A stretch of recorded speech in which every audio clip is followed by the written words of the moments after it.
Baiklah pemirsa, untuk membahas lebih lanjut terkait kenaikan harga karet. Saat ini kita sudah terhubung bersama Bapak Rudi Arpian selaku Sekjen Apkrindo Sumatera Selatan. Halo, selamat siang Bapak. Selamat siang, Nadira. Selamat siang para pemirsa. Baik, apa kabarnya hari ini Bapak?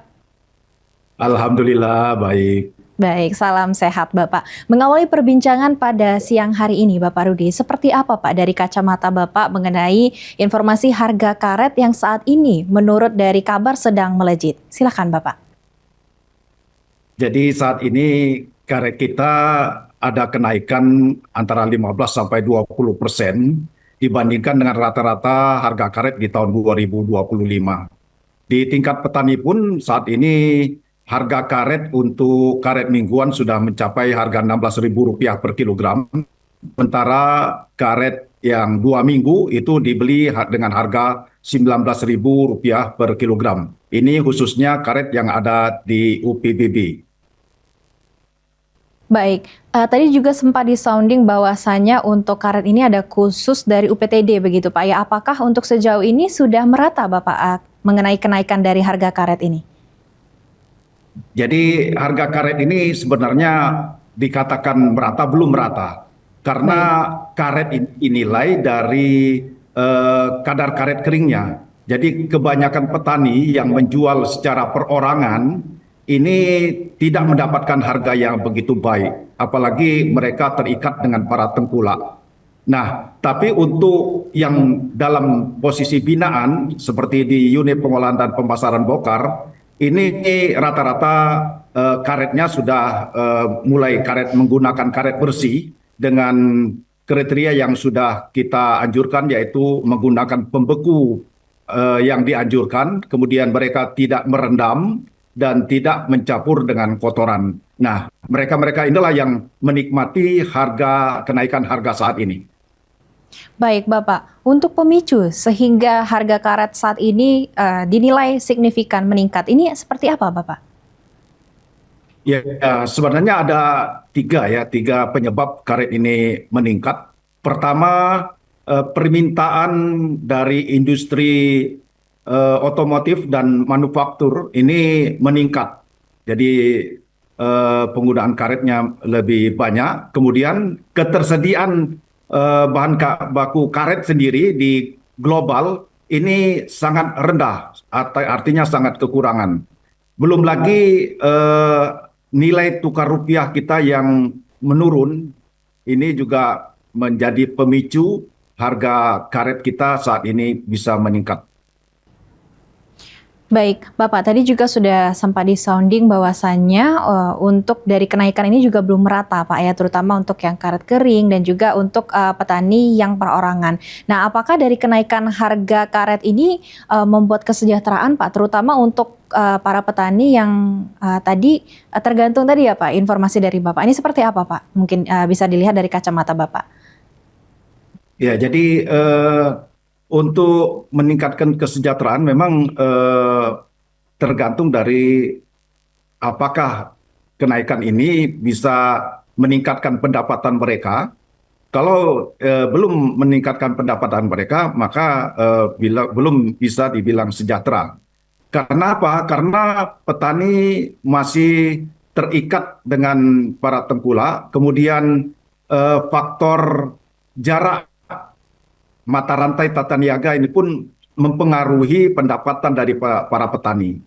Jadi kalau mereka berkumpul atau bergabung di koperasi atau di UPPB, ini mereka akan dapat menikmati harga yang baik. Makanya kita anjurkan kepada para petani, berhentilah menjual secara perorangan, tetapi bergabunglah pada kelompok baik melalui koperasi maupun UPBB, karena mereka-mereka inilah yang bisa menikmati kenaikan harga ini. Baik, dari Apkrindo sendiri Bapak, bagaimana Pak melihat kenaikan dari harga karet ini? Ya, jadi ini sebenarnya kesempatan emas bagi kita ya. Kenaikan harga ini kalau tidak diiringi dengan perbaikan mutu, perbaikan karet, getah, ini tidak akan bisa menikmati kenaikan harga ini. Makanya kita himbau kepada para petani untuk membuat karet bersih. Kemudian kita juga menghimbau kepada pemerintah untuk segera melakukan Gernas, Gerakan Nasional Peremajaan Karet.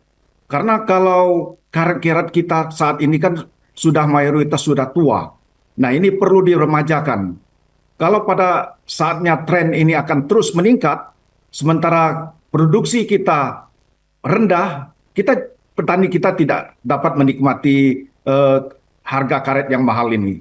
Jadi gerakan nasional peremajaan karet ini sangat kita harapkan dari pemerintah untuk segera dilaksanakan supaya kita jangan sampai menjadi penonton pada saat harga naik.